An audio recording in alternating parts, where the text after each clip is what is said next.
සනක් හිතවතුනි සුපුරුදුලෙන් ගතුකමින් අපේ ඉරිදා දවසේ සුපුරුදු වේලාවට මුණ ගැසෙනවා. අදත් ඉරිදා දවස පසුගිය ඉරිදා දවසත් ඔබට මතක් කරමින් අපි අද දවස පිළිබඳව කතා කරනවා. අවුරුද්දක් ගෙවිලා අවුරුදු සතිය ගෙවිලා අවුරුදු කාල සීමාව ගෙවිලා ඉදිරියට යද්දී අද දවස උදා වෙලා තිබෙනවා. මේ වෙනකොට රටේ තියෙන තත්ත්වය පිළිබඳව ඔබට අමුතුවෙන් අටුවා ටීකා ටිප්පණි කියන්න අවශ්‍ය වන්නේ නැහැ. ඔබේ ආරක්ෂාව මගේ ආරක්ෂාව සහ සමාජයේ ආරක්ෂාව වෙනුවෙන් ඔබට මට ලොකු වගකීමක් තිබෙනවා. ඒ වගකීම පැහැර හැරීමට කිසිසේත් හැකියාවක් නැහැ. ඒ නිසා අද විවේකී පාඩු දවසක් වන්න පුළුවන්. ඔයසේනම් මේ දීර්ඝ සතියාන්තයේ ඔබ නිවාඩුව විවේකීව ගත කරන සැලසුම් කරගෙන සිටියා වන්නට පුළුවන්. කෙසේ වෙතත් ඔබ ඔබගේ ආරක්ෂාව, අන් අයගේ ආරක්ෂාව, පවුලේ ආරක්ෂාව, අවසානයේ රටේ ආරක්ෂාව වෙනුවෙන් ඔබගේ වගකීමෙන් බැඳෙන්න. අනේ ගරු කාරුණික ආයාචනය සමගින් අප සූදානම් වෙනවා හිතවතුනි අදත් පත්තරය ආරම්භ කරන්නට බොහෝ තොරතුරු තියෙනවා කියන්නට. ඔබ දන්නවා ඉරිදා දවසේ මා සමගින් ෆෙරෝස්ටින් මුණ ගැහෙන ඔබ. ටින් අයබන් good morning. අයබන් good morning. අපිත් ආව අවුරුද්දතාව දෙකම කොරෝනා එකත් අයිත් ලංකාවට ඇවිල්ලායි තියෙන්නේ. අනිවාර්යෙන්. අපි සිංහල පුවත්පත් වලින් එහෙමනම් පටන් ගමු. අපි බලමු. අපි කිව්ව නිසා කොවිඩ් පිළිබඳව මුළු රටක් කොවිඩ් ගැන කතා කරද්දී ඉරිදා පුවත්පත් හැම එකක්ම වැඩි ඉඩක් වෙන් කරමින් කොවිඩ් පිළිබඳව කතා කරනවා. මම අද ආරම්භ කරනවා ඉරිදා මව්බිම පුවත්පතෙන් සිරස්තල සහ විස්තර කියන්නට පත්තරේ තොරතුරු. මව්බිම ප්‍රධාන සිරස්තලය නව කොවිඩ් ප්‍රභේදය ඉතා අවදානම් වේගවත් වර්ධනයක්. ජේ.ටී. ද සිල්වා සවනිශේෂාදී සමගින් තාරක සම්මාන වාර්තාව ගෙනිනවා. ඔබට පේනවා මේ වාර්තා කළ තිබෙන ආකාරය මව්බිම පුවත්පත. එතර සිට එන අයට නැවතත් දින 14ක නිරෝධායනයක් ශ්වසන අපහසුතා ඇතිවීමට වැඩි ඉඩක් වාතයෙන්ුත් පැතිරෙනවා. එක් අයෙකුගෙන් 5 දෙනෙකුට පමණ බෝවීමේ ප්‍රවණතාවයක් මුඛ ආවරණ අනිවාර්යයි. ඉදිරි සති දෙක තීරණාත්මකයි. ඔය අතර කියනවා නව සෞඛ්‍ය මාර්ගෝපදේශ නිකුතු වේ. නිවසින් පිටවීම 2 දෙනෙකුට පමණයි. කාර් සහ ත්‍රිරෝද රථවල උපරිම මගින් සංඛ්‍යාව 2 දෙනයි. නිවසේ සිට වැඩ කිරීම යලිත් ආරම්භේ. ටියුෂන් පන්ති තහනම්. වෙළඳසැල් වලට 50%ක් පමණයි. පෙර පාසල් හා පාසල් සිසුන් 50%යි. මංගල උත්සව වලට උපරිමය 150යි. ඒ වගේම අවමගුලකට සහභාගී විය හැකි ප්‍රමාණය 25යි. මේ සමස්ත විස්තරය දක්වමින් අද මව්බිම් පුවත්පත මෙන්න මේ කාරණා වාර්තා කරනවා. ඒ හරහා ඔබට පේනවා ඇති මේ ඊතා අවදානම් කියන දේත් එක්ක මේ මොනතරම් බරපතලද කියලා. ඔය අතර විශේෂයෙන්ම චන්න ජයසුමන රාජ්‍ය අමාත්‍යවරයා කියන ප්‍රකාශයකුත් මව්බිම් වාර්තා කරනවා. තරුණ හා මැදි වී අයට බෝවීමේ ප්‍රවණතාවය වැඩි. මේ මව්බිම වාර්තා කරන මීළඟ පොත ප්‍රධාන පොතත් සමගින්ම ඈඳෙනවා සැසඳෙනවා. ඒ අනුව මීට පෙර කොවිඩ් ප්‍රභේදය නැත්නම් මීට පෙර දෙවන රැල්ලේදී අපට බොහෝ දුරට කියන්න ලැබුණේ විශේෂයෙන්ම වැඩිහිටියන් පරිස්සම් කරගන්න, වැඩිහිටියන් ආරක්ෂා කරගන්න, ඒ වගේම බොහොම පුංචි දරුවන් ආරක්ෂා කරගන්න කියන දේ තමයි වැඩිපුරම සෞඛ්‍යාංශ වලින් කියුනේ. හැබැයි මෙවර තරුණ ප්‍රජාවට මේ වෛරසයේ විකෘතිය නොයසනම් වෙනත් ප්‍රභේදය බෝවීමේ හැකියාව වැඩි ප්‍රවණතාවයේ තිබෙනවා කියන දේ තමයි මෙහිදී චන්න ජයසුමන රාජ්‍ය අමාත්‍යවරයා කියන්නේ. ඒ වගේම අප සිහිපත් කරනවා මේ මොහොතේදී ඊයේ දවසේදී කොවිඩ් මරණ 4ක් සිදු වුණා.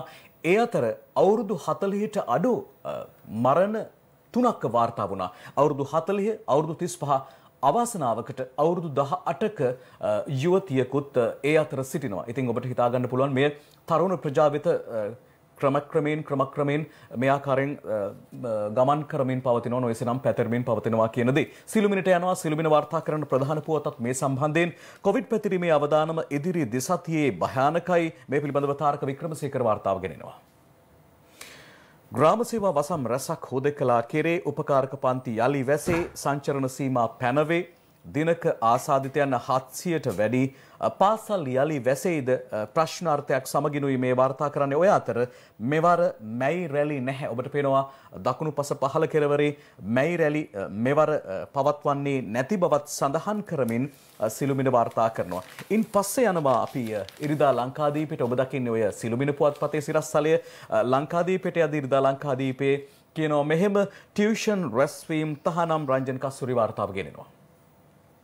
සැනකෙලි සංගීත වෙරළසාද කැසිනෝ නයිට් ක්ලබ් තහනම් සරසවි අරින්නට බැහැ. මේ ආදී වශයෙන් මේ සියලු තොරතුරු වාර්තා කරමින් අද දවසේදී මේ ලංකාදීපයේ මේ පුවත්පත මේ තොරතුරු වාර්තා කරනවා. මේ සියලු පුවත්පත් හරහාම වාර්තා කරන්නේ දැන් තිබෙන මේ භයානක අඩිය පිළිබඳව නොයසනම් සඳහන් කරන ආකාරයෙන් සෞඛ්‍යාංශ සඳහන් කරන ආකාරයට මේ කොවිඩ් අවදානමේ තුන්වන රැල්ල පිළිබඳව තමයි වාර්තා කරන්නේ. ඩීන් අපි බලමු සිලෝන් ටුඩේ පත්තරේ මොනවද පළ වෙලා තියෙන්නේ කියලා. ඉස්සල්ලාම තියෙන්නේ මම හිතන්නේ චන්දන කිව්වා වගේම dangerous COVID-19 strain enters Sri Lanka airborne with increased risk to younger patients. Health advisory to wear masks at all times. මේකෙන් කියවෙන්නේ මේක ලියලා තියෙන්නේ ඩිලන්ති ජාමාන a more virulent and severe airborne strain of COVID-19 virus has entered the country with increased risk to young patients. Professor of the Department of Immunology and Molecular Medicine, Nilika Malivage said. Addressing a media briefing in Colombo Port, Professor Malivage warned that it also increased the risk of fatality and needed for ICU treatment for younger people. There's an increased risk of transmission as the latest strain that crossed over out of the Sri Lankan border is airborne. Therefore, it is important that every person of course, wears a face mask accurately at all times to avoid contracting the virus or transmitting it to those who may be exposed to it, even from the air that they breathe by a patient. මේකෙන් මම හිතන්නේ චන්දන කිව්වා වගේම අලුත්ම මේ විකෘතියක් COVID-19 වෛරසයේ අලුත්ම විකෘතියක් ලංකාවට ඇවිල්ලා තියෙන්නේ. ඒක දැන් වාතයේ තියෙනවා කියලායි කියවෙන්නේ. ඒකෙන් ඕන එක්කෙනෙක්ට ඒක මේ රෝගය වැළඳෙන්න පුළුවන්. ඒකට නවත්තන්නම් හොඳම දේ ඇවිල්ලා ෆේස් මාස්ක් එකක් අඳින එක තමයි. ඒක තමයි මේ කතාවෙන් කියවෙන්නේ. ඒකෙන්ද අපි දැකලා තියෙනවා බොහෝ කට්ටිය ওই ෆේස් මාස්ක් අඳින්නේ මූණ වැහෙන්න නෙමෙයි මේ කියන්නේ බෙල්ල වැහෙන්නයි අනිවාර්යෙන්. එහෙම ඇඳලා හරියන්නේ නැහැ. ඒක හරි විදිහට ඒ ෆේස් මාස්ක් එක අඳින්න ඕනේ. ඔව් ඩින් ඔය අතරේදී අපි මේ මොහොතේදී සජීවී ලෙසින් සම්බන්ධ කරගන්නවා මේ පවතින වර්තමාන තත්ත්වය පිළිබඳව දැන කියා ගන්නට ආරක්ෂක මාණ්ඩලික ප්‍රධානී යුද හමුදාපති ජෙනරාල් ශවේන්ද්‍ර සිල්වා මහත්මයා ආයුබෝවන් සුබ උදෑසනක් යුද හමුදාපතිතුමනි.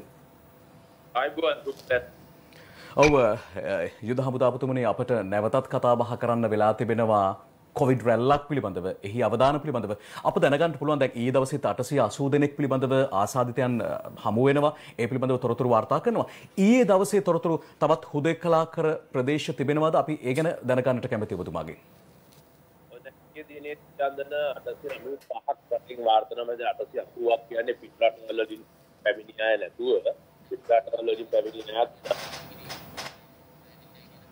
යුද හමුදාපතිතුමනි අපි දැනගන්නට කැමති විශේෂම අපි නැවත සම්බන්ධතාවය ලබා ගන්නවා අපට යම් අපැහැදිලිතාවයක් තිබෙනවා ඔබතුමාව සම්බන්ධ කරගන්න දුරකථනයේදී මම හිතන්නේ අපි වඩාත් පැහැදිලිව විශේෂයෙන්ම ඔබතුමාගෙන් දැනගන්න කැමති ඔබතුමා මේ කාර්ය සාධක බලකායේ ප්‍රධානියා වශයෙන් කටයුතු කරනවා විශේෂයෙන්ම හමුදාපතිතුමාගෙන් අපට දැනගන්න පුළුවන්කමක් ලැබෙනවා ඊයේ දවසේ තොරතුරු හමුදාපතිතුමනි අප දැනගන්න කැමති නැවත වතාවක් අප මම හිතන්නේ ඊටාම හොඳින් අපිට ශ්‍රවණය වේවි ඊයේ දවසේ තතුවිත්ති කොහොමද කියන කාරණාව. ඊයේ දිනේදී 880ක් මේ චන්දන 885ක් විශේෂයෙන්ම පිට රටවල් වලින් පැමිණි අයවලුනුත් 15 දෙනෙකු මේ අතර තිබෙනවා. ඒකයි 895ක් හැටියට වාර්තා වන්නේ. ඒත් එක්ක මියෑම් 4කුත් වාර්තා කරලා තිබෙනවා. අනුව 642 දෙනෙකු රටේ මේ වන විට මේ කොවිඩ් ආසාදිතයන් හේතුවෙන් මිය ගොස් තිබෙනවා. කොවිඩ් සහ වෙනස් රෝගත් සමැදිව මේ අනුව ශ්‍රී ලංකාවේ ඊයේ සොයාගත් කොවිඩ් ආසාදිතයන් 895 සමග මේ දක්වා ප්‍රථම වතාවට ලක්ෂ ඉක්මවා ගියා රටේ කොවිඩ් ආසාදිතයන්ගේ සංඛ්‍යාව 1,585ක් හැටියට තමයි කොවිඩ් ආසාදිතයන් වාර්තා වන්නේ. මෙහිදී විශේෂයෙන්ම වැදගත්කම අපි දැක්ක පසුගිය සති දෙක තුනකට ඉස්සෙල්ලා කාල සීමාවේදී රෝහල්වල සහ අතරමැදි ප්‍රතිකාර මධ්‍යස්ථානවල ප්‍රතිකාර කරේ සාමාන්‍ය 2000ක 3000ක වගේ ඊට අඩු සංඛ්‍යාවක්. දැන් මේ 5793 දෙනෙකු රෝහල්වල සහ අතරමැදි ප්‍රතිකාර මධ්‍යස්ථාන ප්‍රතිකාර ලබනවා. එනුත් බහුතරයක් ඉන්නේ රෝහල්වල. ඉතින් මේ අපි ප්‍රථම සහ දෙවැනි අදියර ඔක්තෝබර් සහ අප්‍රේල් මාසෙ දක්වා වූ කාල පරාසයේදී හමුණු කොවිඩ් ආසාදිතයන් බහුතරයකට කිසිදු රෝග ලක්ෂණයක් නොමැතිව ඔවුන්ම කියන අපිට මේ පොසිටිව් වෙලා තිබ්බට නම් අපිට කොවිඩ් අපි දන්නේත් නැහැ මොනවද පේන්නේත් නැහැ. ඒ වගේ තත්ත්වයක් යටතේ නමුත් මේ අවස්ථාවේදී හමුවන්නේ විදිහට නෙමෙයි. මේ අවස්ථාවේ භයානකකම බහුතරයක් හමුවන්නේ මේ රෝගී ලක්ෂණත් එක්ක ඒත් එක්ක හමුුණම් පස්සෙත් ඔවුන්ගේ තත්ත්වයේ යම් ආකාරයක පසුගිය වතාවන් වලට වැඩිය භයානක තත්ත්වයක් නැත්නම් හුස්ම ගැනීමේ අපහසුතාවයන් යටතේ ශ්වසන පද්ධතිය අපහසුතාවයන් යටතේ තමයි වාර්තා වන්නේ. ඒත් එක්ක යම්කිසි ආකාරයකින් මෙහිදී විශේෂයෙන්ම වයස අවුරුදු 30 40 කාණ්ඩෙම ගොඩාක් ඉස්සලා කියේ වයස වැඩි අයවලුන්ට මේකේ ප්‍රශ්නයක් තියෙනවා කියලා මේ වතාවේ වෙනස් ස්වරූපයක් අරන් තියෙනවා වයස අවුරුදු 30 40 වැනි කාණ්ඩ වලටත් යම්කිසි ආකාරයක තත්ත්වයක් මීට වැඩි පසුගිය වතාවටදී බරපතල තත්ත්වයක් වාර්තා වෙනවා. ඉතින් ඒත් එක්කම තමයි මෙහිදී ඔබ ඇහුවා මේ ලොක්ඩවුන් කරාද කියලා කොහරි ප්‍රදේශයේ අපි මේ වෙනකොට වාර්තා කරලා තිබෙනවා. ප්‍රධාන වශයෙන් අපි කුලියාපිටිය ඊට අමතරව අපි ඊයේ දිනේ කළුතර දිස්ත්‍රික්කයේ ග්‍රාම නිලධාරි වසම් කිහිපයක් හුදකලා කරනු ලැබුවා. ඉතින් වාර්තා වුණොත් ඒක විහිදිලා වාර්තා වුණොත් වගේ නෙමෙයි එක් ස්ථානයක අපිට හමු වෙනවා නම් අපි අනිවාර්යයෙන්ම හුදකලාවකට ලක් කරනු ලබනවා. ඉතින් මෙහිදී චන්දන විශේෂයෙන්ම වැදගත්කම තියෙන ඊයේ දිනෙත් අපි පිටරටවල වලින් 1516 දිනක රටට ගෙන්නු ලැබුවා.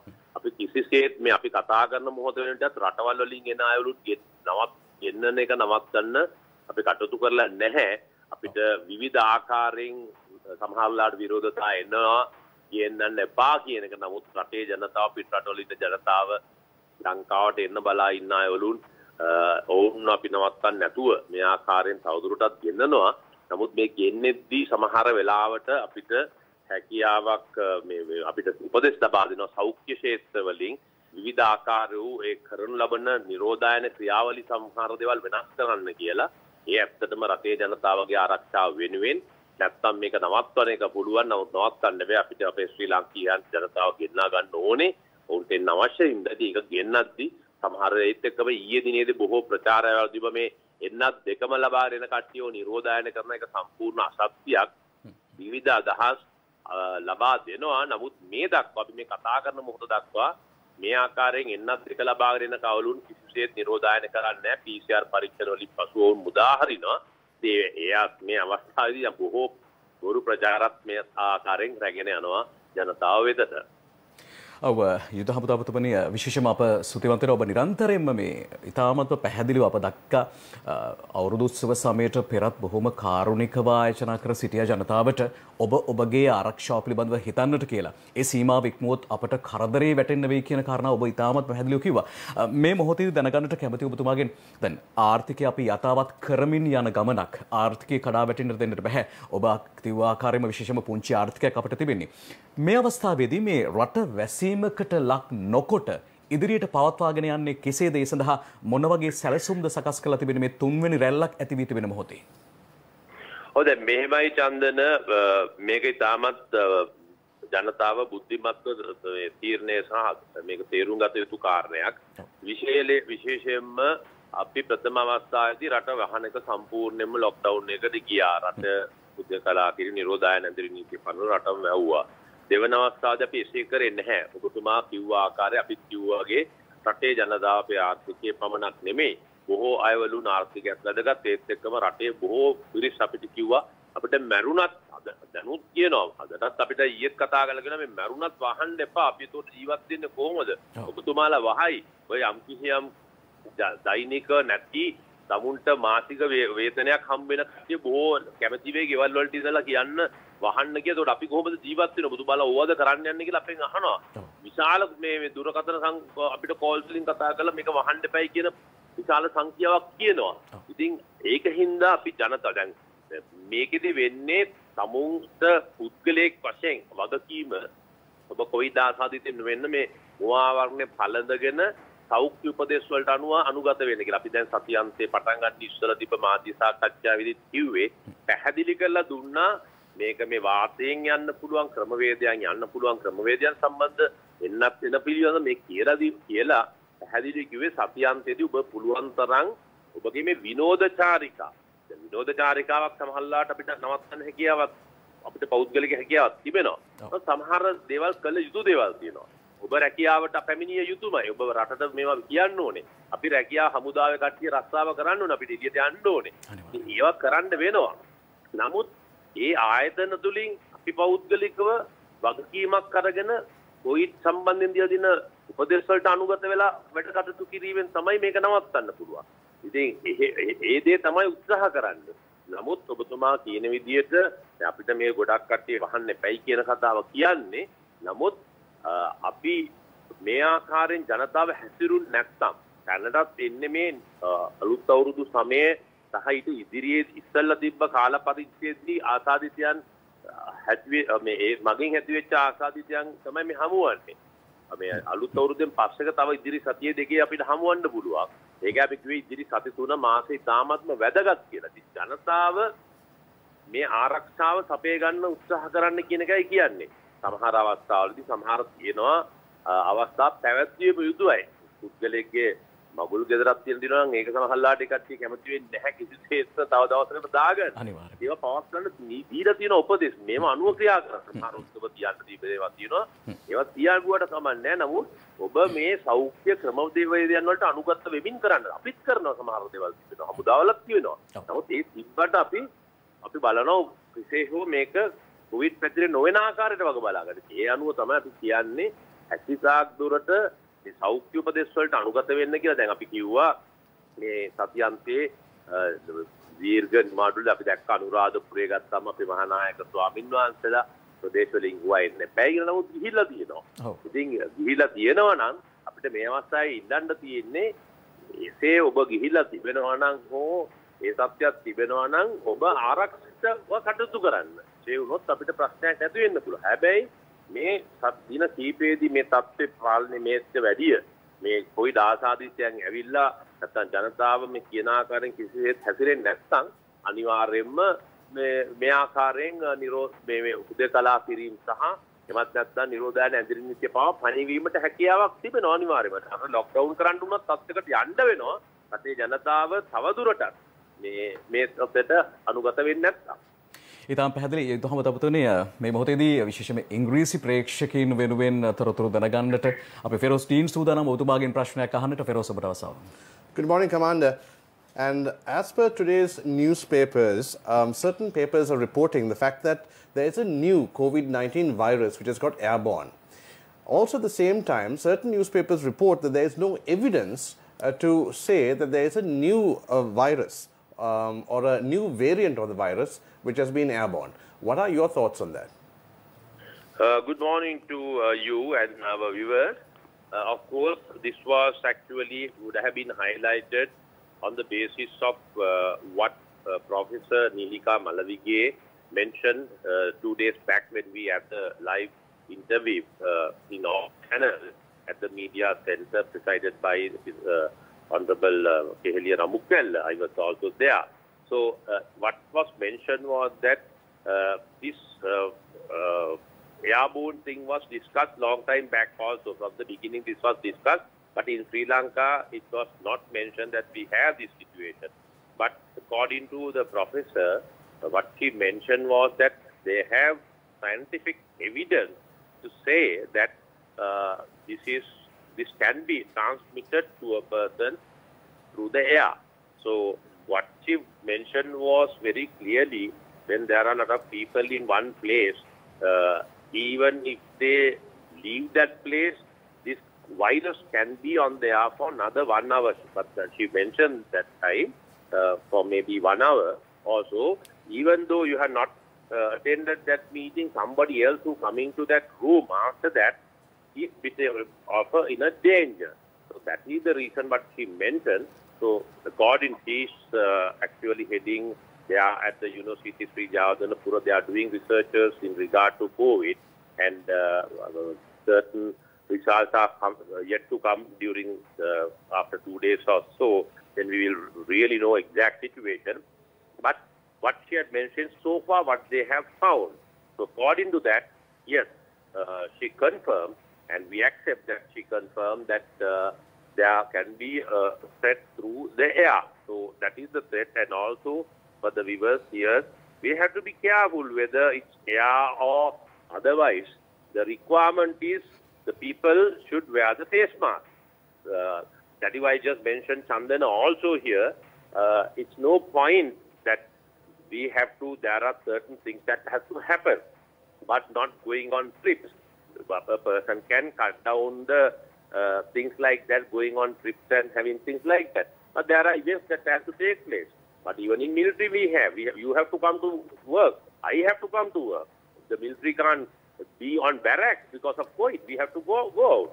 But we make sure that maximum possible precautions that we are taking. The people, if you are coming to the road, they have to take precautions.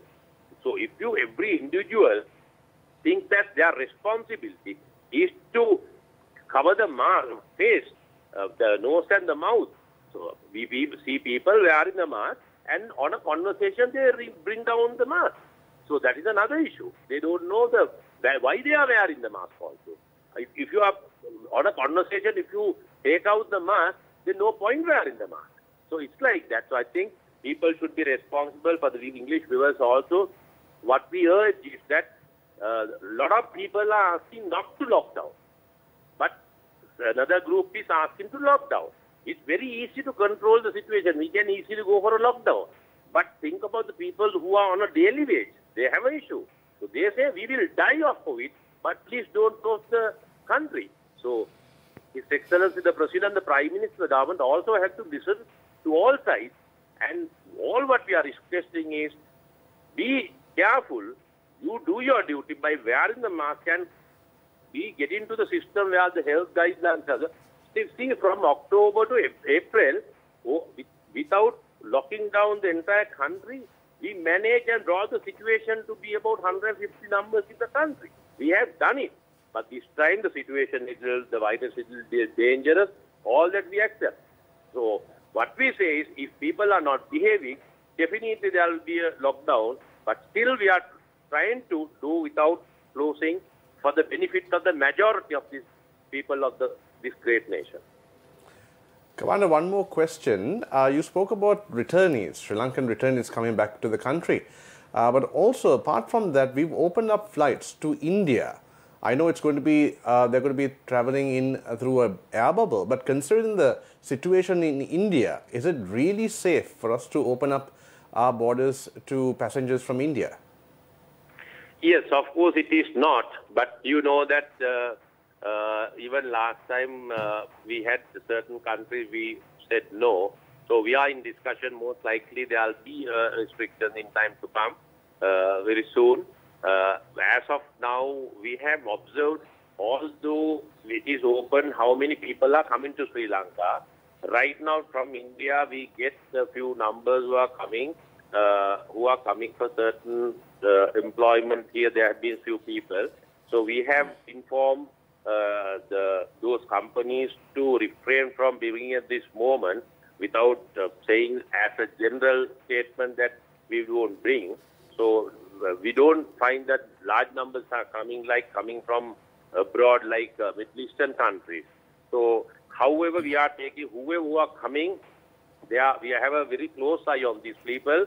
That is why now, even yesterday, although people say that we have stopped bringing people to Sri Lanka, yesterday we have brought 1,516 from abroad.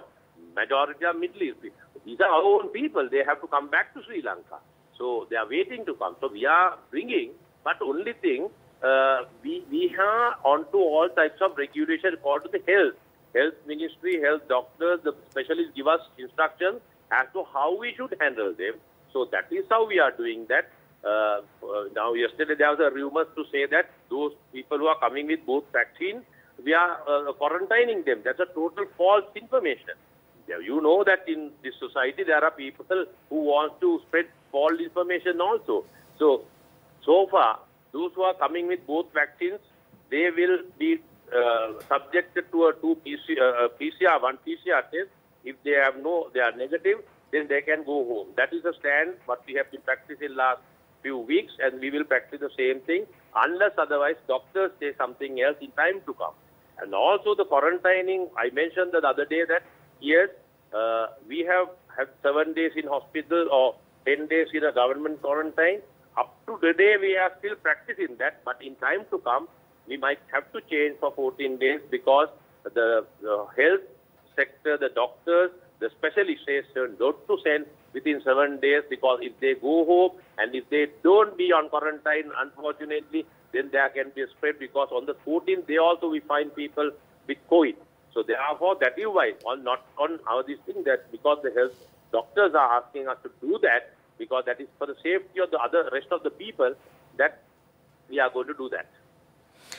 හොඳයි බොහොම ස්තුතියි යුද හමුදාපතිතුමනි මම හිතන්නේ තාම දීර්ඝ විස්තරයක් කරන්නේ ෆෙරොස්ටින් අපි බොහොම ස්තුතිවන්ත වෙනවා මේ මොහොතේදී ඉතාමත්ම පැහැදිලි ලෙස ජනතාවට මේ කාරණා එතුමා පැහැදිලි කරලා දෙනවා විශේෂයෙන්ම සෞඛ්‍යාංශ ගන්න ඒ තීන්දුව තීරණ පිළිබඳව ඒ වගේම රටේ ප්‍රධාන විශේෂයෙන්ම පරිපාලන නිලධාරීන් ගන්න තීන්දුව තීරණ පිළිබඳව එතුමා ඉතාමත් පැහැදිලිව ජනතාවට කියා දෙනවා අපි බොහොම ස්තුතිවන්ත වෙනවා මේ මොහොතේදී සජීවී ලෙසින් සම්බන්ධ වීම පිළිබඳව ආරක්ෂක මාණ්ඩලික ප්‍රධානී යුද හමුදාපති ජනරාල් ශාවේන්ද්‍ර සිල්වා මහත්මයාට බොහොම ස්තුතියි අපිට එතනදී ඉතාම හොඳින් කාරණාවක් කියවනවා ඔබ ඩීන් අහන ප්‍රශ්නේදී විශේෂයෙන්ම මේ පිටරටියන් ලංකාවට ගෙන්න නැත්නම් විදේශගතව සිටින ශ්‍රී ලාංකිකයන් ගෙන්වා ගැනීම ගැන දැන් මේ තත්ත්වය ගැන කතා කරද්දී අපිට අසල්වැසි ඉන්දියාව ගැන කතා කරන්න වෙනවා. ඔව්.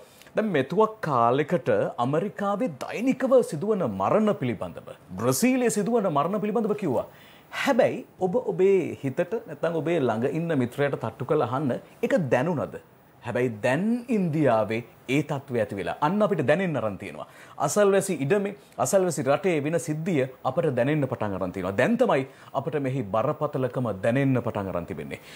එතෙක් මෙතෙක් ඉතිහාසයේ කොවිඩ් වෛරසය ලෝකෙ පැතිරෙන්න පටන් ගත්ත දායින් පසු වැඩිම දෛනික ආසාදිතයන් ප්‍රමාණයක් ඊයේ වාර්තා වුණා 3,32,000 ඉක්මවා ගිය ආසාදිතයන් ප්‍රමාණයක් එහිදී ඉන්දියාවෙන් වාර්තා වෙනවා. ඔක්සිජන් නැතිකම නිසා ඇතැම් මිනිසුන් මැරි වැටෙන තත්ත්වයට පත් වෙලා තියෙනවා. අප එදා විශාලා මහනුවර ඇහූ කතාව අද ඇස්පනා අපිට පේන්නට සෙවලා තිබෙනවා ඉන්දියාවෙන්. අප සූදානම් වෙනවා ඉන්දියාවේ කොවිඩ් ව්‍යාප්තිය පිළිබඳව බලන්නට හොයලා. අපි ඊළඟට බලමු සිලෝන් ටුඩේ එකේ පළවෙලා තියෙන තවත් කතා දෙක තුනක්. SLPA kept in dark about dangerous cargo. Local agent calls it an oversight. Writes Sulochana Ramaya Mohan. The local agent of the uranium hexafluoride cargo ship Wilhelmsen Meridian Navigation, located in Colombo 3, had obtained permission from the Sri Lanka Ports Authority to berth the MV BBC Naples for an engine repair without declaring that the ship was carrying 14,000 tons of dangerous cargo. Amidst the controversy, opposition leader Sajid Premadasa, raising the issue in Parliament last week, said that the Sri Lankan Navy was not allowed to go on board to check the cargo. According to the Sri Lanka Atomic Energy Regulatory Council, it was after the Hambantota Harbour Master insisted on seeing the ship's manifest that it was produced by the agent, and he stated that the ship was loaded with dangerous cargo. The failure to declare it to the SLPA had raised suspicion. මේකෙන් අපි දැනගන්න ලැබුණා ළඟදී ඒ කියන්නේ හරි භයානක ද්‍රව්‍ය ඇතුළත් නැවක් හම්බන්තොට වරායට ඇතුළත් වුණා. ඒක මොකද්ද තියෙන්නේ කියලා දැනගන්න ලැබුණේ ඒ කියන්නේ වරායේ හාබර් මාස්ටර්ට මොකද්ද තියෙන්නේ කියලා ඒ නැවේ මොනවද තියෙන්නේ කියලා බලන්න ඕනෙමයි කියලා කියපු නිසා තමයි නැත්තම් කාටවත් ඒ කියන්නේ නාවික හමුදාවට බලන්න දුන්නෙත් නැහැ. එතකොට තමයි බලාගන්න හම්බුනේ මොකද්ද ඇත්තටම තිබ්බේ කියලා යුරේනියම් තොගයක් තිබ්බේ ඒකේ. ඒකෙන් පස්සේ තමයි ඒ නැවට ලංකාවෙන් පිටුහල් වෙන්න කියලා අන්න දීලා තිබ්බේ. ඒකට කවුද ඒ වරද බාරගන්නේ කියන එක තමයි ප්‍රශ්නේ. මෙහි ලංකාවේ ඒජන්තුවෙක් ඉන්නවා. එයාට තමයි ඒක ගැන වග කියන්න වෙන්නේ කියන එක තමයි ඒ කතාවෙන් කියවෙන්නේ. ඒකත් එක්කම ඊළඟ සති දෙකකට චන්දන ඔයාට නෑ ගමන් යන්න හම්බ වෙන්නේ නැති වගේ බන්ධනාගාර වලට කාටත් එන්න දෙන්නේ නැල්ලු. දවස් 14කට. Prison visits suspended, writes Fadila Tasim. Visiting prison inmates is not permitted for a period of 2 weeks from yesterday. මේකත් වෙන්නේ මේ COVID-19 අලුත්ම විකෘතිය නිසා තමයි මම හිතන්නේ බන්ධනාගාර වලටත් එන්න දෙන්නේ නැත්නම් අපි ගිය මාසවල අපි දකින්න ලැබුණා බන්ධනාගාර වලට මේ වෛරසය ගියහම මොනවද වෙන්නේ කියලා බොහෝ ප්‍රශ්න ඇති වුණා. ඒකත් එක්කම අපි බලමු තවත් කතාවක් තියෙනවා. Colombo air quality worsens, writes Thamina Razik. The atmospheric quality index in Colombo city will increase from 100 to 150 units during the day, which can cause serious health conditions, the mayor of Colombo announced recently. As a result of the alarming situation, Minister of Environment Mahinda Amarivira is preparing a cabinet paper requesting to give priority to the importance of electric vehicles requested for the country as soon as possible.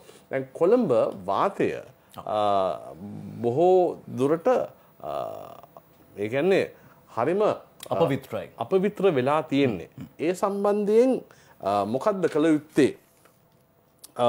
මේ පරිසර අමාත්‍ය Mahinda Amaraweera cabinet එකට paper එකක් දීලා තියෙනවා. ඒ කියන්නේ වාහන electric වාහන ලංකාවට මේ දෙන්න ඕනේ, ගෙන්න ඕනේ කියන එකේ importance එක ගැන. ඒත් එක්කම the minister raised these concerns at a program arranged by the National Savings Bank to distribute saplings to the residents of Elvitigala housing scheme in Arayampeta. He said solar vehicles can also be imported for short-haul trips as well as for transportation within certain premises, adding that the government will take steps to pay attention to that as well. So, solar වලින් කියන්නේ එහෙම යන්න පුළුවන් වාහන ඒත් එක්කම එල්විටිකල් මහල් නිවාස වලට පැල ශාක පැල සිටවන්නට ක්‍රියාකාරක වැඩ කරන්න යන එක තමයි ඒකෙන් අපිට පෙන්වන්නේ. ඔව් ඉතාමත් හොඳ කාරණා කිහිපයක් පැල සිටවීම කොහොමත් හොඳයි. අප දැක්කා හුස්ම දෙන තුරු වැඩසටහන ඒ වගේම කොළඹ නගරයේ පැල ලක්ෂයක් සිටවීමේ ව්‍යාපෘතිය හරහා තමයි ඔය එල්විටිකල මහල් නිවාස සංකීර්ණයේ ඒ පැල සිටවීමේ කටයුතු සිදු වෙන්නේ. ඒ ආකාරයේ වැඩ කටයුතු සිදු වෙන ඉතාමත් යහපත් කියලා අප විශ්වාස කරනවා. අපි සූදානම් මේ මොහොතේ පත්තරෙන් විරාමයක් ලබා ගන්නට. විරාමයෙන් පසු අපි නැවතත් මුණ ගැසෙනවා. අපේ පත්තරේ අද දවසේ මුල් මිනිත්තු ගණනාවම අපි වෙන් කළේ කොවිඩ් පිළිබඳව කතා කරන්න තවත් ප්‍රවෘත්ති ගණනාවක් තිබෙනවා. පෝර්ට් සිටි ගැනත් මේ දවස්වල රටේ බොහෝ දෙනෙක් කතා වෙනවා. ඒ නිසා පෝර්ට් සිටි ගැනත් මොකද වෙන්නේ? ඒ කමිෂන් සභා පනත පිළිබඳව මොකද වෙන්නේ කියන කාරණාව කතා කරද්දී ලංකාදීපේ මෙහෙම කියනවා. පෝර්ට් සිටි පෙත්සම් විභාගයේ තීන්දුව මේ සතියේ කතා නායකට අජන්ත කුමාර අගලකඩ වාර්තාව ගෙනෙනවා.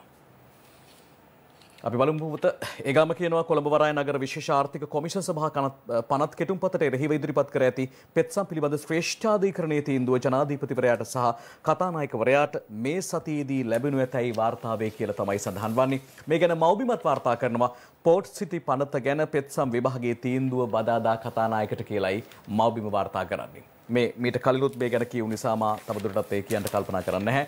ඉන්පසු යනවා දිවයින පුවත්පතට පෝර්ට් සිටි ගැන එහෙම කියද්දි රනිල් වික්‍රමසිංහ එක්සත් ජාතික පක්ෂයේ නායකතුමත් පෝර්ට් සිටි ගැන ඔන්න කතා කරනවා. එතුමා කියන්නේ මොකක්ද? පෝර්ට් සිටිය කියන්නේ සූදු පිටියක් හිටපු අගමැති රනිල් වික්‍රමසිංහ කියයි අකිත පෙරේරා වාර්තාව ගෙනෙන්නේ.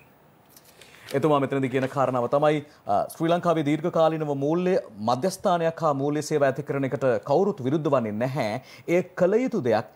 ඒත් ඒ ඌමනාවෙන් ඒ මුවාවෙන් සූදුපල ඇති කිරීම මුදල් විශුද්ධි කිරීම පිළිබඳව අපිට ප්‍රශ්න තියෙනවා කියලා තමයි එතුමා කියන්නේ. ඔය අතර දිවයින ඉරිදා සංග්‍රහයේ ප්‍රධාන පුවත අනෙකුත් පුවත්පත් වාර්තා නොකළ විශේෂ පුවතක් වෙනවා.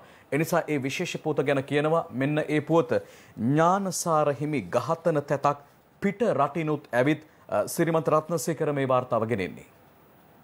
මේ තමයි අනෙක් පුවත්පත් වාර්තා නොකරන දිවයින වාර්තා කරන ඒ පුවත බොදුබල සේනා සංවිධානයේ නායක පූජ්‍ය ගලගොඩත්තේ ඥානසාර හිමියන් ඝාතනය කිරීම සඳහා විදේශීය සංවිධානයක අන්තවාදී සන්නද්ධ පිරිසක් මෙරටට පැමිණ ඇතැයි බුද්ධි අංශ අනාවරණය කරගෙන ඇති බව දිවයින ඉරිදා සංග්‍රහයට වාර්තාවේ විශේෂම මෙහිදී කියනවා ඥානසාර හිමියන්ගේ ක්‍රියාකාරකම් එක්තරා ආගමික ව්‍යාප්තියකට නැත ව්‍යාපෘතියකට බාධාවක් වී ඇති බැවින් උන්වහන්සේ මෙසේ ඝාතනය කිරීමේ සැලැස්ම ක්‍රියාත්මක බව බුද්ධිංශ අනාවරණය කරගෙන තිබෙනවා කියන කාරණාව එහිදී සඳහන් වෙනවා.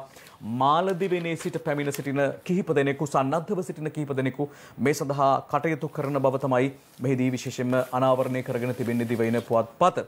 ඒ සමගින්ම යනවා අප තවත් පුවත් තොරතුරු කියන්නට.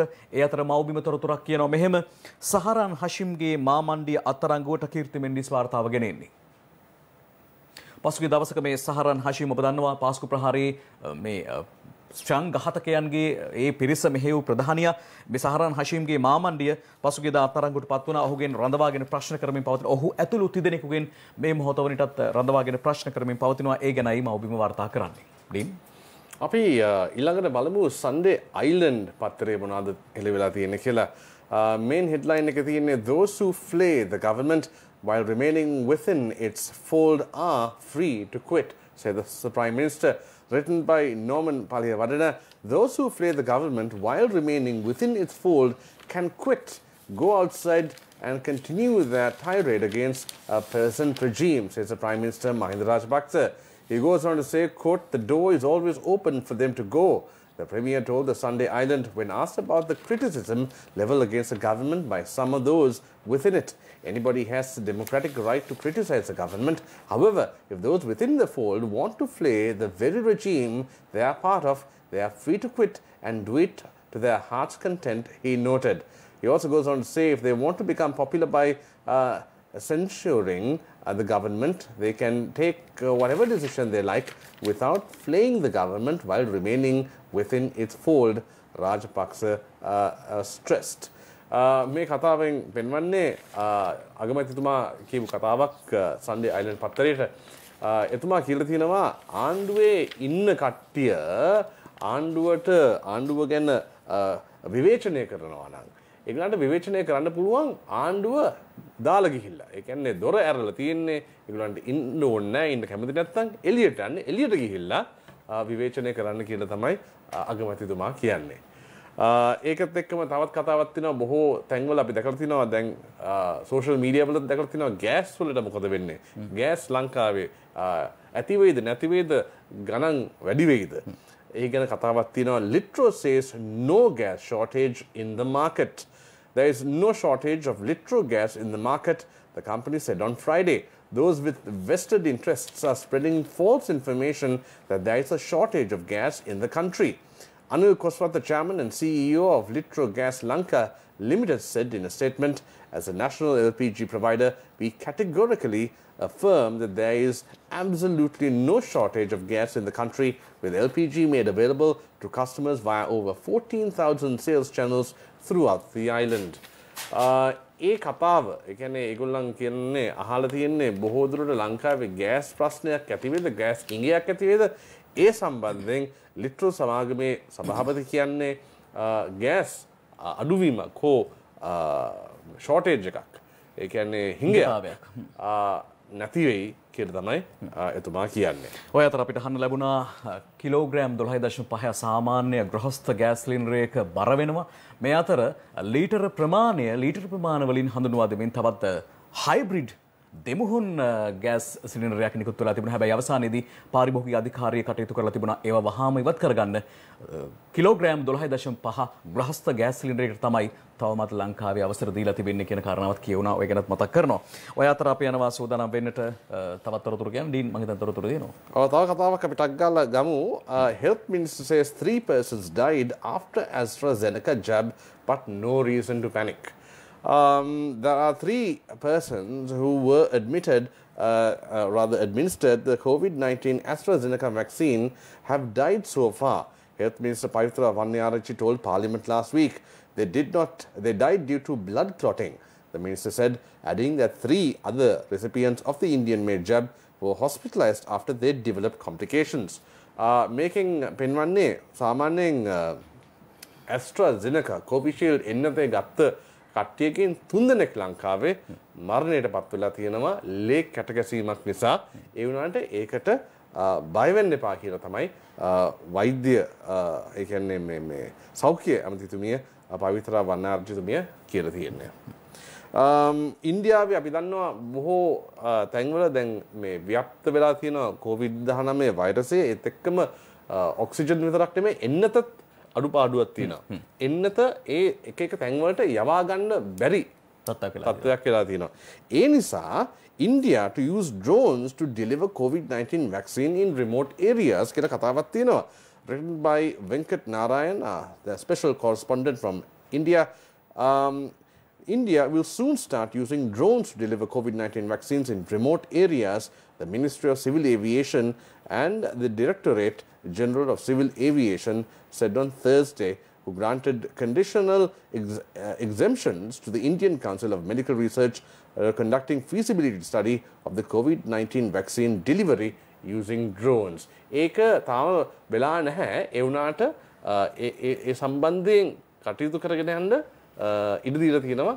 කියන්නේ විභාග කරලා බලන්න කියලා. ඒක පුළුවන් ද බැරිද කියන එක. හරි. ඒ උත්සාහයක් පිළිබඳව තොරතුරු අපි යනවා තවත් සිංහල පුවත්පත්වල තොරතුරු කියනකොට දේශයට යද්දී රංජන රාමනායක මහත්මයාව හිරෙන් නිදහස් වේද වගේ කතාවක් මේ දවස්වල යනවා. ඔන්න ඒ ගැන දේශය කියනවා ලිඛිතව ඉල්ලුවොත් රංජන්ට සමාව දේශපාලන වාර්තාකරු මේ ගැන ලියනවා. එකෙන් කියනවා දැනට බන්ධනාගාරගතව සිටින හිටපු පාර්ලිමේන්තු මන්ත්‍රී රංජ රාමනායක මහතාට සමාව ලබා දෙන ලෙස ලිඛිතව ඉල්ලීමක් කළහොත් ඔහුට ජනාධිපති සමාවක් හිමිවීමට ඉඩ ඇතැයි රජයේ ඉහළ පෙළේ ආරංචි මාර්ගවලින් පැවසේ කියලා තමයි සඳහන් කරන්නේ වාර්තා කරන්නේ. ඔය අතර යනවා මව්බිමට ආණ්ඩුවේ රජයේ අභ්‍යන්තරයේ පක්ෂ අතර යම් ගැටලුවක් තිබෙනවා කියන කාරණා පසුගිය දවස්වල කතා වුණා. දැන් ඒ ගැටලුව විසඳලන්නට කටයුතු කරන බව සඳහන් වෙනවා. මව්බිම කියනවා මෙහෙම. ශ්‍රීල නිප නායකයන් හා බැසිල් සාකච්ඡාවක මව්බිම වාර්තා කරනවා. විශේෂයෙන්ම මේ අභ්‍යන්තර පක්ෂ අතර පවතින අරබුද විසදා යමින් පවතින අතරතුර ශ්‍රී ලංකා නිදහස් පක්ෂයේ පාර්ශවයේ ඇති ගැටලු පිළිබඳව සාකච්ඡා කිරීමට පසුගිය 21 වෙනිදා බැසිල් රාජපක්ෂ මහත්මයාගේ ප්‍රධානත්වයෙන් සාකච්ඡාවක් පැවති බව තමයි මෙහිදී කියවෙන්නේ. ඔය අතර තවත් කාරණාවක් මව්බිම වාර්තා කරනවා. අරබුද තිබෙන දේශපාලන පක්ෂ අක්‍රිය කරයි ජෙටිද සිල්වා වාර්තා කරනවා. ඒ අනුව අර්බුද ගැටලු මැතිව ඇතිනම් මතුව ඇතිනම් ඒ දේශපාලන පක්ෂ අක්‍රිය කරන්න කටයුතු කරනවා කියලා තමයි හිදී සඳහන් වන්නේ. ඔය අතර පසුගිය සතියේ මැති සභේ පාර්ලිමේන්තුව තුළ ගුටිබැට හුමාරක් වුණා කියලා කියනවා. සමහර උදවිය දැක්කා. මෙන්න මේ තත්වය පිළිබඳව හොයන්නට කමිටුවක් පත් කරන්නට යෙදුණා. ඒ ගැන මව්බිම වාර්තා කරනවා. මැති සභේ ගුටිබැට ගැන සොයන කමිටුවට 8 දෙනෙක් WK ප්‍රසාද් මංජු වාර්තා කරන්නේ. රටේ හැමදෙනාම බලන් ඉන්න මොහොතක මැති සභේ ගුටි ඇනගෙන 2021 අප්‍රේල් 21 වනදා පාර්ලිමේන්තුව සභාගර්භයේ සහ පාර්ලිමේන්තු පරිශ්‍රයේ සිදු වූ සිද්ධීන් සම්බන්ධයෙන් ගත යුතු ක්‍රියාමාර්ග ගැන සොයා බැලීම සඳහා නියෝජ්‍ය කතානායක රංජිත් සියඹලාපිටිය මහතාගේ සභාපතිත්වයෙන් යුත් 8 දෙනෙකුගෙන් සමන්විත කමිටුවක් පත් කළ බව කතානායක මහින්ද යාපා අබේවර්ධන මහත්මයා ප්‍රකාශ කරලා තිබෙනවා. ඔන්න ඒ ගැන අද මව්බිම වාර්තා කරනවා. නැවතත් අප යන්නේ දිවයින පුවත්පතට එහිදී විශේෂ තොරතුරක් කියනවා. මෙන්න මෙහෙම චීනයේ විශේෂ නියෝජිත ශ්‍රී ලංකාවට පැමිණෙනවා. ඒ කවුරුන්ද? දෙදින නිල සංචාරයකට චීන ආරක්ෂක ඇමති 27 වනදා ඒ උපාලි දසේරම් වාර්තාව ගෙනෙන්නේ. එකෙන් කියනවා දෙදින නිල සංචාරයක් සඳහා චීන ආරක්ෂක ඇමති වෙයි ෆෙන් හේ මහතා මේ මාස 27 වනදා ශ්‍රී ලංකාවට පැමිණෙනවා කියන කාරණාව තමයි මෙහිදී සඳහන් කරන්නේ. විශේෂයෙන්ම චීනය වැනි රටක ආරක්ෂක අමාත්‍යවරයා කියන්නේ ඉතාමත්ම බහර දූර කාර්යයක් සහ වගකීතු නිලයක් කියලා අප විශ්වාස කරනවා. අපි සුදලන් ඉක්මනින්ම වෙලා බලන්නට. ඔය අතර අපි යනවා සිළුමිණ පුවත්පතට.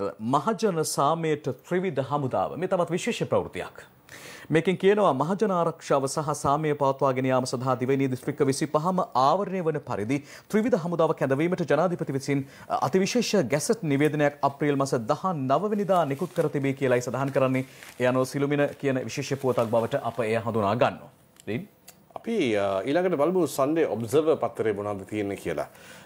Main headline එක කියන්නේ public should adhere to new health guidelines, says Dr. Sudarshini Fernandopulle. Written by Udita Kumarasinghe. State Minister of Primary Healthcare, Epidemics and COVID-19 Disease Control, Dr. Sudarshini Fernandopulle said that the government has not taken a decision to go for a lockdown but called upon the public to strictly adhere to new health guidelines and restrict their movements.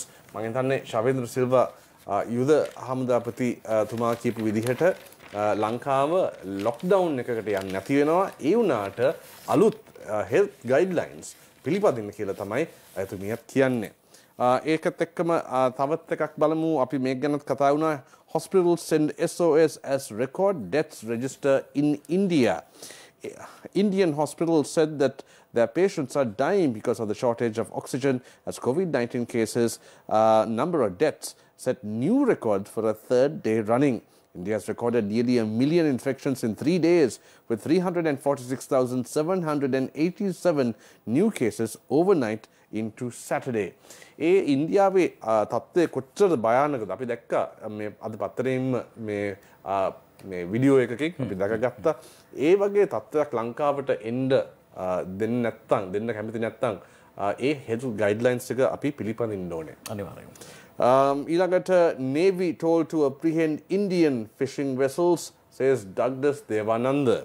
Written by Anand Palakidnar. Minister of Fisheries and Elam People's Democratic Party leader Douglas Devananda, who is adamant to prevent the infiltration of Indian fishing vessels into Sri Lanka's territorial waters in the north, has directed the Navy to apprehend Indian fishing vessels which remain a constant threat to the livelihoods of the local fisherfolk.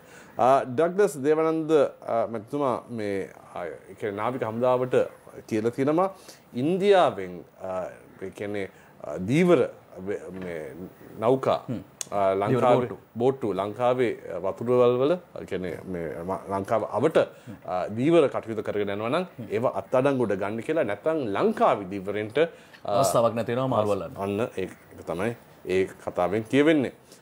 අපි අන්තිමට බලමු police to recruit more Tamil men and women in the north, says DIG Ajit Rohana, written by Anand Palakinnar. As before, a significant number of young Tamil men and women would be recruited to the police department in the future to strengthen law and order in the north, said the police spokesperson, Deputy Inspector General DIG Ajit Rohana. He was addressing a workshop held in North on Thursday, the 22nd, attended by senior police and government officials. Workshop was conducted to discuss the possibility of recruiting people to the police force. මම හිතන්නේ චන්දනත් කතා කරා මේක ගැන උතුරේ ද්‍රවිඩ තරුණ තරුණියන්ව පොලිසියට බඳව ගැනීමේ කාර්යයක් පොලිසිය කරගෙන යනවා. ඔව්. කියන තමයි ඒකෙන් කියවෙන්නේ. හොඳයි ඒත් එකම අපි තවත් පත්තරයේ තොරතුරු විතරට යනවා. ඒ අතරදී විශේෂම අපි මුල් පිටුවල තියෙන තොරතුරු වගේම ඇතුල් පිටුවල තියෙන්නේ මොකද කියලා හොයලා බලනවා. ඩීන් ඒකට හේතුව ඉරිදා කියන්නේ බොහෝ පුවත්පත්වල බොහෝ තොරතුරු තියෙනවා. ඔය අතර දේශපාලන කතා නිරන්තරයෙන් අහන්නේ වෙන හින්දා අපි ඊට වැඩි ටිකක් වැදගත් නිරන්තරයෙන් අහන්න නැතිවත් හොයාගන්න. ඔය අතර අපි ඇතුළු පිටු වාර්තා ගණනාවකට යන්න හදන්නේ. ඒකයි මම එහෙම කිවින් ආවේ. අපි මුලින්ම යන්නේ දිවයින ඉරිදා සංග්‍රහයේ ඇතුළු පිටු වාර්තාවකට රටේ දේශීය ආර්ථිකයට යම් හේතුවක් වෙන පුවතක් වාර්තා කරනවා බුලිත ප්‍රදීප් කුමාර. මේක ටිකක් අමුතු කතාවක්. මාස්පතා මිලියන 64ක් ඉන්දියාවට පුදන අරක්කු ස්ටිකරය කියලා ඒ වාර්තා කරන්නේ. මේක සංක්ෂිප්තව කිව්වොත් එහෙනම් මෙන්න මෙහෙමයි. මත්පැන් ඇසුරුම් වලට යොදන ආරක්ෂිත ස්ටිකරේ ආරක්ෂිත ක්‍රමවේද තිබේද යන විමසීමට ලක් කරමින් බුලිත මේ ලිපිය ලියනවා. රජයේ මේ ස්ටිකර මිලදී ගැනීමට කටයුතු කරන ඉන්දියානු ආයතනය හරහා නිසි ආරක්ෂණ ක්‍රමවේදයක් නොතිබෙන ස්ටිකරයක් සුරාබදු දෙපාර්තමේන්තුවට හොරෙන් කූට නිෂ්පාදකයන් අතර පත්වීම මේ මගින් බුලිත අවධාරණය කරනවා. මේ අපේ රටේ මුදල් කාන්දු වෙන නැත්නම් මුදල් අපතේ යන තත්වයක් පිළිබඳව මෙහිදී වාර්තා කරන්නේ. ඒකයි අපි මේ දණන් මේ පිළිබඳව හදාර නැත්නම් හොයා බලන්නේ. ස්ටිකරය මිලදී ගැනීමට නිකුත් කළ ටෙන්ඩර් එකකින් ඩිජිටල් කේතයක් මිලදී ගැනීම ඇතුළු සමස්ත ක්‍රියාවලියේ පාරදර්ශකභාවය ගැන බුලිත මේකෙන් ප්‍රශ්න කර සිටිනවා. මේ ගැන මුදල් ඇමතිවරයා වශයෙන් අගමැතිතුමා දැනුවත්ව හෝ නොදැනුවත්ව මේ ක්‍රියාවලිය ක්‍රියාත්මක කිරීමට පසුගිය දිනක අනුමැතිය ලබා දී ඇති බවත් මේ ලිපිය මගින් බුලිත අවධාරණය කරනවා. බුලිත අවසාන වශයෙන් කියනවා මේ හරහා දේශීය මුදල් අපරාධේ මිලියන 64ක් ඉන්දියාවට පුදනවා කියලා. අවසානයේ බුලිත මෙහෙම ලියනවා. අප ඉදිරියටත් විමසා බලා සිටින්නේ ඒ දෙසයි මතු සම්බන්ධයි කියලා කියන ලියනවා. ඒත් එකම දේශීය පුවත්පතට යනවා කෑමටත් උසාවියක් කියන ශීර්ෂ පාඨයෙන් තමයි මේ ලිපිය ලියවෙන්නේ. අපි සාමාන්‍යයෙන් එක එක උසාවි ගැන අහලා තියෙනවා ඩීන්. හැබැයි මේ කෑමටත් උසාවියක්. මේ ගැන පසුගිය දවස්වල කතාවට ලක් වුණා. මෙහිදී විශේෂයෙන්ම රාජ්‍ය වෛද්‍ය නිලධාරීන්ගේ සංගමේ සභාපතිවරයා විශේෂඥ වෛද්‍ය අනුරුද්ධ පාදිනිය මහත්මයා කියන ප්‍රකාශ ගණනාවක් තිබෙනවා. ඒ අතර ජනතාවට විස සහිත ආහාර කැවෙන එක පිළිබඳව අපි අවුරුදු 14ක් 15ක් තිස්සේ සටන් කරනවා. නමුත් ප්‍රශ්නය විසඳිලා නැහැ. අප ඊට හේතු පැහැදිලි කරගන්නට ඕන. පළමුවෙනි කාරණාව කවුරු හරි ආහාරවලට විස එකතු කළාම අපේ සෞඛ්‍ය අමාත්‍යාංශය ගිහිල්ලා ඒක ඔප්පු කරන්න ඕනේ. සරලව කියනවා නම් නීති අනුකූල නියාමනයේදී ඔප්පු කරන්නම අවශ්‍යයි. මේ දාලා තියෙන ද්‍රව්‍ය අතර විස තියෙනවා කියලා ඒක සරල නැහැ. ඒකට ලොකු තාක්ෂණයක් විශාල විද්‍යාගාර අවශ්‍යයි. අනික් පැත්තෙන් මේකට හැප්පෙන්නේ බිලියන ගණනින් මුදල් උපයන කූට සමාගම්. නීති තර්ක ආදී එක මේ වැඩේ සරල නැහැ. ඔවුන් ගොඩක් බලවත්. මේ ආදී වශයෙන් කියමින් මේ අපේ රටේ කෑම සම්බන්ධයෙන් වස විස නැති ආහාර රටේ පවත්වා ගන්නට නම් වෙනම ඒ පිළිබඳව කතා කරන උසාවියක් අවශ්‍යයි කියලා සඳහන් කරනවා. පසුගියදා කතා වුණු පාම් ඔයිල් ගැනත් ඒ ගැන කියනවා. ඒ ගැන කියද්දී තාමත්ම හොඳින් ඒ ගැන පැහැදිලි වෙනවා. ඔය අතර සිළුමිණට යනවා. සිළුමිට යද්දී අපි මතක් කරනවා පෝට් සිටිය වරාය නගරය ගැන කතා කරද්දී අප මෙතරම් කතා කරන්නේ ඇයි? හැබැයි ලෝකෙ දියුණු රටවල් මේ ආකාරයේ වරාය ඉදි කරමින් වරාය නගරවල් ඉදි කරමින් මහ මුහුද ගොඩ කරමින් යනවා සිළුමින තරංග අතිරේකයට රටින් රට හැඩ කරමින් ඉදිවන සාගර නගරයි දකින්නේ. බලන්න මොන තරම් සුන්දරද කියලා. එක් පසකින් ඉන්දියානු සාගරයේ නිර්මාණය වූ සිංගප්පූරු වරාය නගරය ඔබට පේනවා. ඒ වගේම තමයි පැසිෆික් සාගර නිර්මාණය කිරීමට නියමිත ජපාන සාගර නගරය.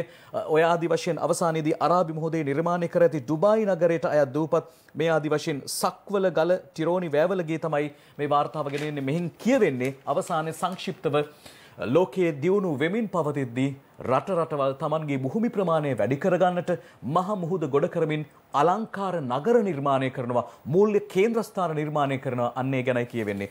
ඒත් එක්කම යනවා අපි ඉරිදා ලංකාදීපයේ ඇතුළු පිටුවකට මෙහිදී ඉතාමත්ම විශේෂ කාරණාවක් ජනාධිපතිවරුන් 5 දෙනෙකුට නිල ඡායාරූප ශිල්පියා වූ සුදත් සිල්වා මහත්මයාගේ මතක පිළිබඳවයි මෙහිදී අවධාරණය කරන්නේ. බලන්න ඡායාරූප රැසක් සමගින් හිටපු ජනාධිපතිවරයා ප්‍රේමදාස මහත්මයා එදා මැරලිට සහභාගී වුණු ආකාරයත් මෙහි දකිනවා. මෙන්න මෙහෙම කියනවා සුදත්. බෝම්බෙන් මැරුණු දවසේ උදේම ජනපති ප්‍රේමදාස ප්‍රභාකරන්ගේ ඡායාරූපයක් ගෙන්වා ගත්තේ ඇයි? ප්‍රශ්නාර්ථයක්. විධායක ජනාධිපතිවරුන් 5 දෙනෙකුගේ නිල ඡායාරූප ශිල්පියා මේ ගැන කියන්නේ. LTT එකට ආයුධ දුන්නේ වර්ධරාජාගේ හමුදාවට ගහන්න කියලායි ප්‍රේමදාස මහත්තයා කිව්වේ. මැරිලියට යන ගමනේදී ආමර් වීදියේ පූසෙක් පැනලා ජනාධිපතිගේ රථය එකපාරටම බ්‍රේක් කළා. මේ ආදි වශයෙන් විශේෂ ඡායාරූප සමගින් මතකාවර්ජනයක සුදත් සිල්ලා යෙදෙනවා. ඩීන් අපි අන්තිමට බලමු Sunday Times එකේ අද මොනවද තියෙන්නේ කියලා. Main headline එක කියවෙන්නේ you can vote as soon as you reach 18. Register to be updated thrice a year. New bill presented to Parliament. Youth reaching the age of 18 will be able to include their names in the electoral register as soon as they reach the eligible age for voting, as the register will be updated thrice a year instead of once a year. A bill to this effect has already been submitted to Prime Minister Mahinda Rajapaksa to Parliament. Accordingly, more people will be eligible to vote in future elections. සාමාන්‍යයෙන් අවුරුද්දක සැරයක් තමයි මේ නම් ඇතුළත් වෙන්නේ, අලුත් නම් ඇතුළත් වෙන්නේ මේ ඡන්ද නාමලේඛනයට. දැන් අවුරුද්දකට 3 වතාවක් ඒ නම් ඇතුළත් කරන්න යනවා. එතකොට අවුරුදු 18ක් ලැබිච්ච ගමන් ඒ වාර 3 ඇතුළත නම දාගන්න පුළුවන් ඒ පොතට නැත්නම් නාමලේඛනයට. නාමලේඛනයට කල් බලන් ඉන්න ඕනේ නැහැ. කල් අවුරුද්ද දැන් සමහරලාවට දැන් 18 ලැබුණා ඒ වුණාට නම් දාලා ඉවරයි. ඒකට ඉන්නවා ලබන අවුරුද්ද දෙනවා. ඒක නෑ. ඒක 3 පාරක් chance එක හම්බ වෙනවා නම දාගන්න. ඒ කියන්නේ ඊළඟට එන ඡන්දෙට ඡන්දේ දාන්න පුළුවන්. ඒකෙන් වෙන්නේ ලංකාවේ පුරවැසියන් බොහෝ දිනකට ඡන්දේ දෙන්න පුළුවන් වෙන එක තමයි ඒකෙන් පෙන්වන්නේ. කාට ඡන්ද දෙන්නේ? ඒක අපි බලමු ඉස්සරහට. ඊළඟට අපි බලමු තවත් කතාවක්. අපේ ඡායාරූපයක් තියෙනවා. අපි දන්නවා ගිය දවස් දෙක තුනේදී කුලියාපිටිය නගරය වසා දැම්මා. ඒ වසා දැමීමේ ඡායාරූපයක් තමයි අපිට මතකයි. අවුරුද්දකට වගේ උඩදී කොළඹ මෙන්න මෙහෙම තමයි තිබ්බේ. අපිට අයිත් කොළඹ නගරය මේ විදිහට කරගන්න ඕනේ නම් අපිට ඕනේ විදිහට ඇවිදින්න පුළුවන්. හැබැයි එහෙම නෙමෙයි වෙන්න ඕනේ. එහෙම නෙමෙයි වෙන්න ඕනේ. ඊළඟට COVID surge in India but travel bubble with Lanka continues. Written by Damit Vikramasekara. The government has decided to continue the bubble concept for travel between India and Sri Lanka despite the massive surge in the number of COVID-19 cases in India. The only revision will be that the quarantine period for those travelling from India to Sri Lanka has been increased from the existing 7 days to 2 weeks. ඉන්දියාවේ COVID-19 රෝගය වැඩි ව්‍යාප්ත වුණත් ලංකාවේ අපි මම හිතන්නේ ඉන්දියාවේ සිට ලංකාවට එන්න ගුවන් යාන ඒ කියන්නේ වැඩ කරනවා. ඒත් එක්ක ඒ වුණාට ට්‍රැවල් බබල් එකක තමයි ඒගොල්ලන් එනවනම් ලංකාවට එන්න යන්නේ. ඒ කියන්නේ සාමාන්‍යයෙන් දවස් 7ක ක්වොරන්ටයින් පීරියඩ් එකක් තියෙනවා නම් දැන් ඒක අපි වැඩි කරනවලු දවස් 14කට. Antimata අපි බලමු Easter Sunday massacre. Richard and his brother arrested for alleged links with the bombers after මේක දැනගන්න ලැබුණා මම හිතන්නේ දවස් දෙකකට වගේ උඩදී. Former minister and Ortolan Makkal Congress leader Richard Bathiuddin and his brother Riyaj Bathiuddin were arrested by the Criminal Investigations Department early yesterday on charges of aiding and abetting the Easter Sunday attackers. මේකෙන් පෙන්වන්නේ Richard Bathiuddin තුමා සහ එයාගේ සහෝදරයා වෙන Riyaj Bathiuddin ඒ දෙන්නව අත්අඩංගුවට අරන් තිනවා CID එකෙන් පාස්කු ඉරිදා ප්‍රහාරවල ඒ ප්‍රහාරවලට සම්බන්ධ කට්ටියත් සමග සම්බන්ධතා පැවැත්වුණා කියලා තමයි ඒකෙන් කියවෙන්නේ. ඔය තමයි තොරතුරු. එහෙමනම් බොහොම ස්තුතියි සම්බන්ධ වුණාට විස්තර කතා කළාට. ලබන සුමන්නේ හම්බෙමු. ලබන සතිය අපි හම්බෙමු. ඒතොරදී අපි සූදානම් ඒ ගාම්ම විරාමයක් ලබා ගන්නට. අපි කාටුන් බලන්න හදන්නේ. අපි මුලින්ම කාටුන් බලන්න දේශී සොරිසර් කාටුනෙන්. මේ මගෝරිස් එක මේ අසංග කතාවක පෝට් සිටි එකේ කුණු අයින් කරන්නේ කොළඹ නගර සභාවෙන්ලු. එතකොට අසංග කියනවා අපි හිතුවේ ආණ්ඩු පක්ෂීන් කියලා. ඒ තමයි සොරිසර්ගේ කතාවෙන් අපිට කියන දේ. එතකම අසංග ඉදුලගේ හිඩැස කාටුනයයි දැන් බලන්නේ. පෝට් සිටි ගැන කියවු නිසා පෝට් සිටි ගැනම ඇඳුණු තවත් කාටුනයක්. මේ බලන්නකො මේ පෝට් සිටි කියන ලියවිල්ල අරන් එන අඟුටු මිට්ටෝ දෙන්න කවුද කියලා. බැලු බැලමටම විමල් වීරවංශ මහත්මයයි උදේගම්මා බිල් මහත්මයයි. ඒ ඉස්සරහින් කෙනෙක් යනවා බස්තමකුත් අරගෙන ඒ යන්නේ කවුද කියලා දන්නේ නැහැ. අර පිටිපස්සෙන් එන දෙන්න ගැන නම් අපිට පැහැදිලිවම පේනවා. ඔය අතර පියල් සමරවීරගේ ලංකෝනිස් කාටුනයයි දැන් දකින්නේ. ලංකෝනිස් ඉන්නවා. ලංකෝනිස් ගාවට පියල් ගිහිල්ලා පත්තරේ බලනවා. අවුරුද්දෙන් පසු කොවිඩ් පැතිරීම වැඩි වේ. ඒ මේ පියල් බලන් ඉන්න පත්තරේ ලංකෝනිස් යනවා. නිරෝධායන නීති රැකගෙන අවුරුදු කන්න කියලානේ උපදෙස් දීලා තිබුණේ. අර පත්තරේ බලන පියල් කියනවා. ලංකෝනිස් කියනවා ඒත් අපේ අය අවුරුද්දත් එක්ක නිරෝධායන නීතිත් කාලා වගේයි පේන්නේ. එහෙමයි වෙලා තියෙන්නේ කියලා තමයි දැන් පේන්නේ. ඔය අතර අසංගේ දුනිල් දේශීය රදින ප්‍රධාන කාටුනෙන් තවත් රැල්ලක් පෙන්නනවා. මොකද්ද මේ රැල්ල? මෙන්න කොවිඩ් රැල්ලක් එනවා. කොවිඩ් රැල්ලක් එනවා. ඒ කොවිඩ් රැල්ලෙන් බේරෙන්නට කටයුතු කරන්නට ඕන වුණත් කෙනෙක් යනවා ඒ දෙසට දුවගෙන. බැලූ බැල්මට ඔබට හොයාගන්න පුළුවන් මේ කවුද කියලා. පක්ෂී ලාංඡනයේ සහිතව අනුර කුමාර දිසානායක මහත්මයා අර කොවිඩ් රැල්ලේ තෙමින්නයි දුවන් යන්නේ. ඒ තමයි දේශීය ප්‍රධාන කාටුනය. ඔය අතර ලංකාදීපයේ තොප්පි කාටුනයත් අපි බලනවා. තොප්පි එනවා ඉස්සරහට. අද තොප්පිගේ ඉස්සරහට එන්නේ කවුද? මෙන්න වාසුදේව නානායක්කාර මහත්තයා. තොප්පි අහනවා මෙහෙම. අනුර කුමාර වගේ සහෝදරයත් මැයි සමරනවද? එතකොට වාසු සහෝදරයා කියනවා කොහොමද සමරන්නේ බං? මේක අතේනේ. මොකක්ද? මල්ලක් තියෙනවා අතේ. ඔය අතර අපි බලන්නේ පියල් ලංකාදීපිට අදින ප්‍රධාන කාටුනය. මේ බලන්නකෝ කොවිඩ් යාළුවෝ දෙන්නෙක් අර කොවිඩ් තුන්වෙනි රැල්ල කියන පොට්ටනිය ඔලුවට තියාගෙන මැති සබේ පැත්තට යන්න හදනවා. එතකොට පොට්ටනිය තියන් ඉන්න කෙනා කියනවා මෙන්න මෙහෙම. මේකත් අරගෙන අර පැත්තට යමුද බං? එතකොට අනිත් කෙනා කන් දෙකේ ඇඟිලි ගහගෙන මෙහෙම කියනවා. ඊයා ඒකේ වෙච්ච දේවල් ගැන ඇහුවහම විලිලැජ්ජාවක් ඇතුව අපට උනත් ඒ පැත්තට යන්න පුළුවන්ද? විලිලැජ්ජාවක් එක්ක අපිට ඒ පැත්තට යන්න පුළුවන්ද? කොවිඩ් අරගෙන. මොකද්ද ඒ වෙලා තියෙන්නේ? අපි යනවා ඉරිදා කවිය බලන්නට. මෙන්න මැතිසබේ පසුගියදා වෙච්ච සිදුවීම් ඊට කලිනුත් වෙලා තියෙනවා. ඒ ඔක්කොම මතක් කරගෙන මේක අපි කියවමු. මහත්වරුන් රැස් වෙන රට හදන තැන තත්වෙකි ලදරු පාසලකට සමව යන පොඩිවුන් තරම්වත් විනයක් නොමැති වුණ ලැජ්ජයි අපට ඡන්දෙන් කළ විපත ගැන. ලැජ්ජයි අපට ඡන්දෙන් කළ විපත ගැන ඉරිදා කවියේ තියෙන්නේ. තව පාරක් ඕනනම් අරගෙන කියව ගන්න පුළුවන්. ඔය අතර ජෙෆ්රි දිවෙන්ට අදින ප්‍රධාන කාටුනය අපි බලන්නේ. බලන්නකෝ අහිංසක පුද්ගලයෙක් කොවිඩ් රැල්ලෙන් බේරෙන්න කල්පනා කරමින් පත්තරේ බලද්දි ඒකේ තියෙන්නේ තුන්වැනි රැල්ල අත ළඟම කේඩෑරි වෙලා ගිය මිනිස්සයා එහෙම කල්පනා කරද්දි දෙපැත්තෙන් ඇවිල්ලා ඉන්නවා දෙන්නේ කවුද? ගෑස් ටැංකි දෙකක්. කොවිඩ් රැල්ලෙන් බේරෙන්න හදන මේ සාමාන්‍ය ජනතාව ගිල ගන්න හදන්නේ, ඔහුගේ බොටුව මිරිකන්න හදන්නේ ගෑස් ටැංකි දෙකක්. මොකක්ද මේ ගෑස් කතාව කියලා ඔබ දන්නවා අපිට කලින් කිව්වා. ඔය අතර අපි බලන්නේ අනුරාධ හිරිපිටියගේ හිටි වනය පැදිපෙළ. බලමුකෝ එකෙන් කියන්නේ මොකක්ද කියලා. පෝට් සිටිය අරගෙන එන විටකරට ටෝක් දෙපැත්තෙන් මතුවුනි ගණකමට ඩේට් ලං වෙද්දි මැයි දින සැමරුමට කොවිඩ් තට්ටු කර කර ඉන්නවා දොරට. ඔන්න වෙලා තිනදී කොවිඩ් තට්ටු කර කර ඉන්නවා දොරට. එනිසා ඔබ ප්‍රවේශම් වන්න, අන්‍යයන් ප්‍රවේශම් කරගන්න, හැමදෙනා වෙනුවෙන් හැමදෙනා නිසියාකාර වගකීම පිළිපදින්න. ඉල්ලීම සමගින් අද සමුගන්නවා සූදානම් විරාමයකට යන්නට. විරාමයෙන් පසුව ලෝක සිතීමෙන් ඔබ මුණ ගැහෙන්නට.